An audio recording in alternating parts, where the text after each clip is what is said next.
their 27 position, because this is something that probably they may come up with a mini convention to make some ratification, which is also allowed.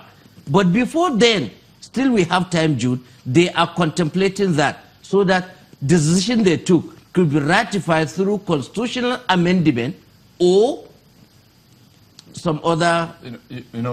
After listening to both accounts, it sounds like things are pretty straightforward, but we know that that's not exactly the case. I mean, if you look back at the late February NEC meeting, after the meeting, you had two sides of the story. On the one side, you had them saying that, look, this is a binding decision that NEC has taken to elongate the tenure of the national chairman in the NWC.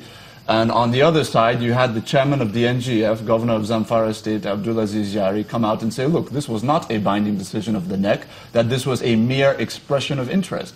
Now, if it was a mere expression of interest or a binding NEC decision, Nigerians would need a clarification. What exactly was it, based on those two separate accounts? Those accounts are somewhat correct. To start with, the tenure of the officers doesn't expire until June.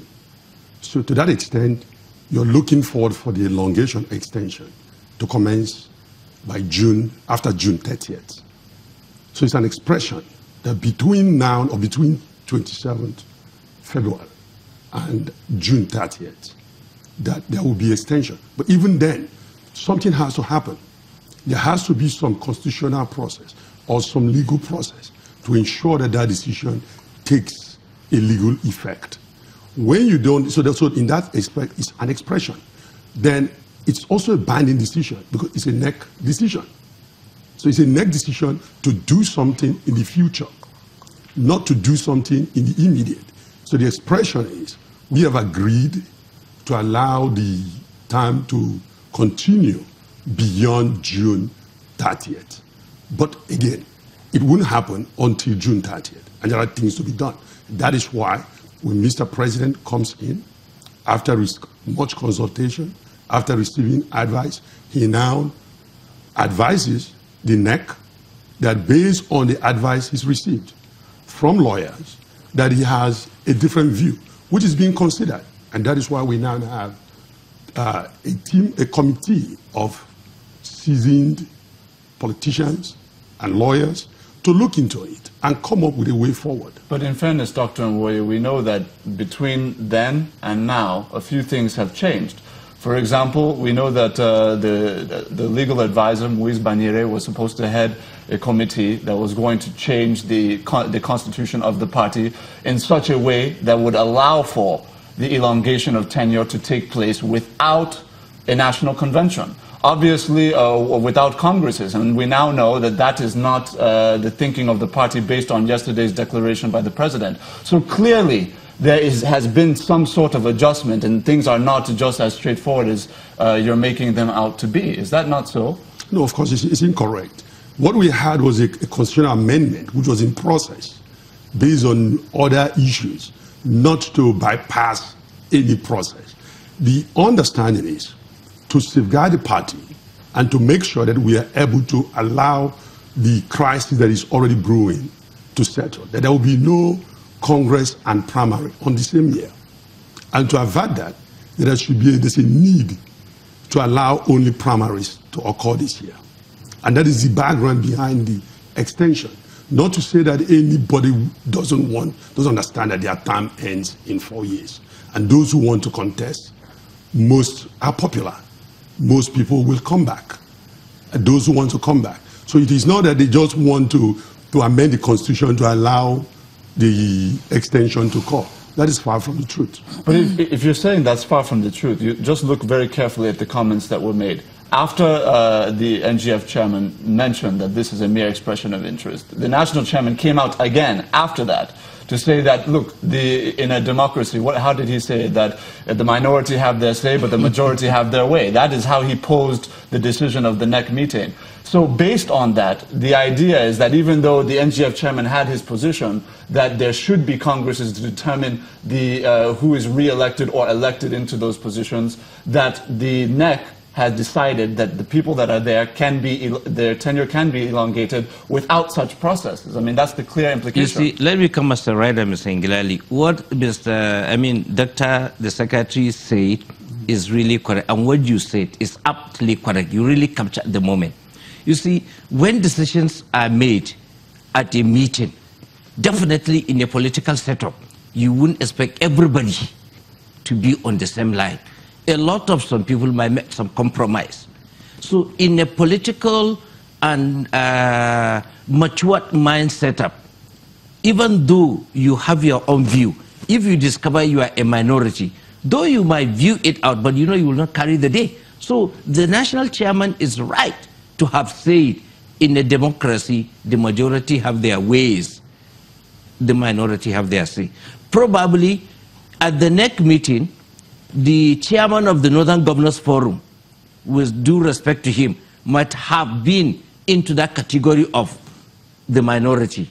And hence, that even in court, in judges, when there are a panel of 5 judges, 4 will take a decision, 1 judge will have a certain judgment. So that is democracy for you. However, what the national chairman says, a pronouncement was made, either wrong or right. There are processes for redress to correct it.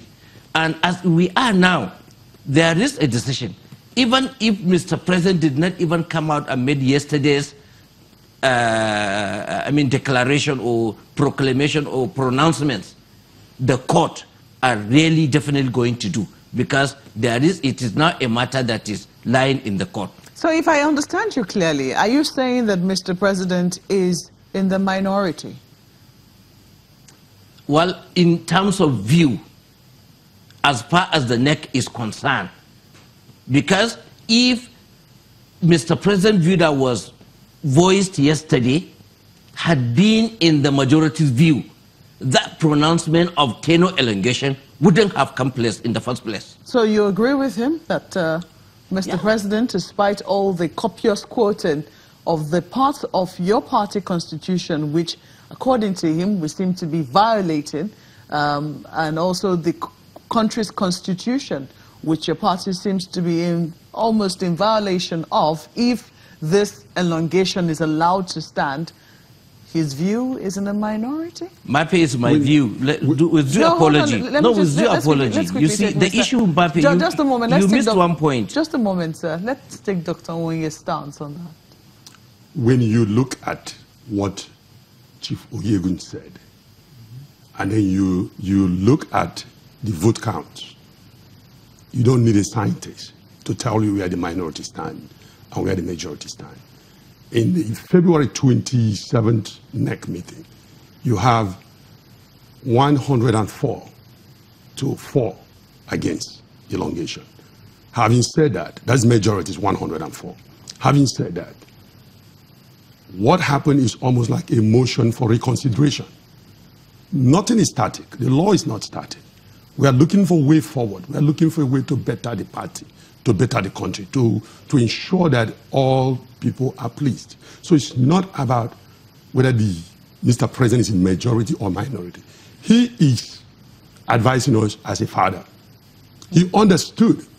He is, in his own word, a reformed Democrat. This is at the time when some people are suggesting within your party that those who have taken the party to court to seek clarification on this matter be punished. That is a constitutional issue. Under our party constitution, Article 21 precisely, you cannot take the party to court. And if you do, you self-expel. It's expulsion.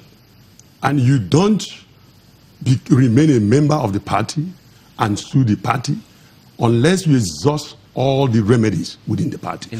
Internal remedy. If you look at what occurred, we had a meeting on the 27th, and I was there, February 27th, and we agreed, after a well-reasoned opinion, to be cautionary about the decision, to come back within a month, that is March, to revisit the issue, which is consistent with what happened yesterday.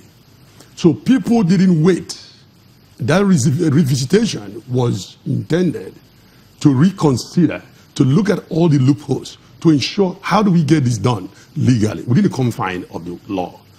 But those who don't want to wait, they are in breach, those in court are in breach of our constitutional provision, Article 21.